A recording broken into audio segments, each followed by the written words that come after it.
Oke, lanjut dua kabar yang cukup greget. Kali ini yang pertama datang dari rencana pembelian kapal induk Indonesia, bos. Jadi setelah beberapa hari lalu naik lagi wacana pembelian kapal induk di media-media berita yang sumbernya dari pernyataan Kasal sendiri, kini lagi-lagi bos, ada bocoran.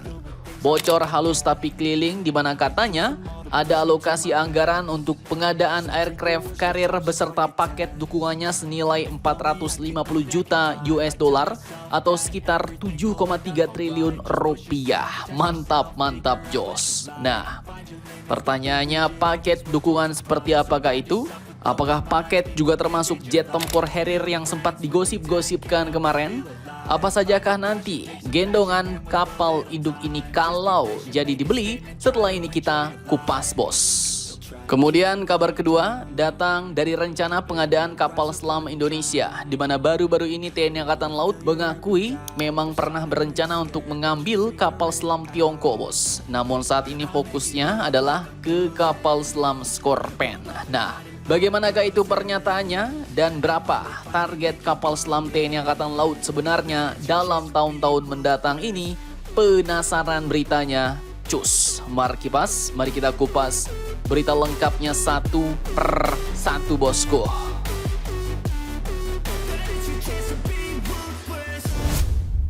Oke, yang pertama kita bahas sedikit bocoran dari lembaga KRIS mengenai anggaran untuk pengadaan kapal induk yang diincar-incar TNI Angkatan Laut bos, yaitu ITS Giuseppe Garibaldi. Sebuah kapal induk yang dipensiunkan Angkatan Laut Italia sejak pertanggal 1 Oktober 2024 lalu. Kapal ini pun sudah cukup tuir, diluncurkan sejak tahun 1985 sehingga umurnya kini sudah sekitar 40 tahunan bos.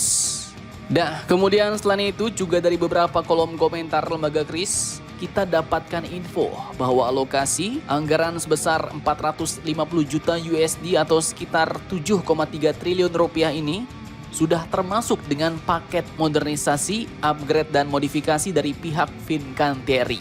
Di mana dulu memang beritanya pihak Fincantieri telah menawarkan paket modifikasi dengan 4 fokus utama bos. Pada waktu itu disebutkan mulai dari modifikasi dek penerbangan, integrasi sistem UAV, optimalisasi hanggar helikopter dan pembaruan sistem navigasi dan komunikasi. Dan juga memang sempat beredar juga kabar-kabarnya pengadaan ini dilakukan lewat perusahaan pertahanan swasta Republic Corp. Di mana sebelumnya Republic Corp juga telah memamerkan rancang desain hasil upgrade dan modifikasi dari kapal induk ini bos. Bahkan bocorannya lagi, target pengiriman kapal induk ini ke Indonesia pun adalah pada tahun 2028. Nah, jadi itu masih sekedar bocoran. Bocoran targetnya tahun 2028 dikirim ke Indonesia. Di mana target ini ya situasional bos. Jadi maksudnya bisa tercapai cepat, tepat waktu, bisa terlambat, bahkan bisa juga tidak tercapai. Ya, namanya juga target ya kan? Nah, lantas pertanyaannya, jadi ntar kapal induk ini kalau diambil bakal gendong apa nih Min? Oke, jadi seperti video admin kemarin, awalnya nih tebakan Mimin ada 3. Karena pernah disebutkan TNI Angkatan Laut juga ngincar jet tempur Harrier-nya ya kan? Yang mungkin dalam logika Mimin itu untuk belajar naval air operation. Jadi awalnya Mimin pikir ini kemungkinan bisa bawa jet tempur, kemudian drone-drone Turki, sampai dengan helikopter. Nah itu di video admin kemarin. Namun dalam komentar kali ini lagi kita dapat temukan informasi bahwa pengadaan jet tempur STOVL Harrier-nya ini kemungkinan kecil bos. Karena sudah terlalu tuir, sudah jompo ya kan, rugi kalau diambil. Dan alhasil ya sisa 2 kemungkinannya, maka kapal induk ini akan jadi kapal induk pembawa drone dan helikopter. Untuk drone yo jelas drone Anka 12 biji, juga dulu ada MOU pengadaan 69 drone TB3 plus Akinci, ya kan? Kemudian kalau jet tempur, kalau Harrier-nya nggak jadi ya, artinya nggak ada lagi bos. Karena untuk beroperasi di kapal induk ini nggak bisa sembarangan jet tempur, harus yang punya kemampuan khusus STOVL. Bisa lepas landas jarak pendek ataupun secara vertikal. Kalau misalnya Sukhoi Su-30 atau Rafale kita taruh di situ ya pas lepas landas atau landing auto nyungsep bos, nyebur ke laut ya kan. Nah pertanyaannya apakah ini akan benar-benar terrealisasi? Ya kita tunggu saja berita resminya bos. Karena ini baru sekedar bocoran alokasi anggaran. Alokasi anggaran ini ya artinya pemerintah sudah menghitung kemudian menyisihkan atau mencatat dananya dalam APBN untuk suatu keperluan. Dalam konteks ini artinya untuk beli kapal induk. Dan itu bukan berarti barangnya otomatis pasti dibeli bos. Bukan begitu. Tapi ini artinya dana disiapkan supaya kalau proyeknya disetujui dan kontrak diteken, uangnya sudah ready. Dan perlu juga dicatat ini belum tentu fix dibeli bos. Adanya alokasi anggaran ini bisa berarti mungkin pemerintah mulai masuk ke tahap perencanaan, studi kelayakan atau bahkan negosiasi.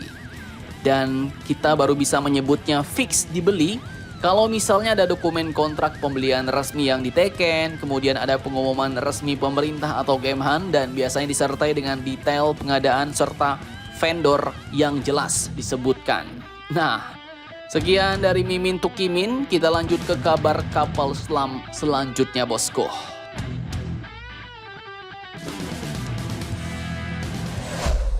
Oke, jadi kali ini admin kutip dari Indonesia Defense Magazines. Baru-baru ini pihak TNI Angkatan Laut pun bicara soal kapal selam. Di mana baru-baru ini kemarin di Jakarta pada Kamis 11 September 2025 kemarin, Kepala Dinas Penerangan TNI Angkatan Laut atau Kadis Penal Laksamana Pertama Tunggul mengakui pernah ada pembicaraan mengenai kapal selam interim dari China.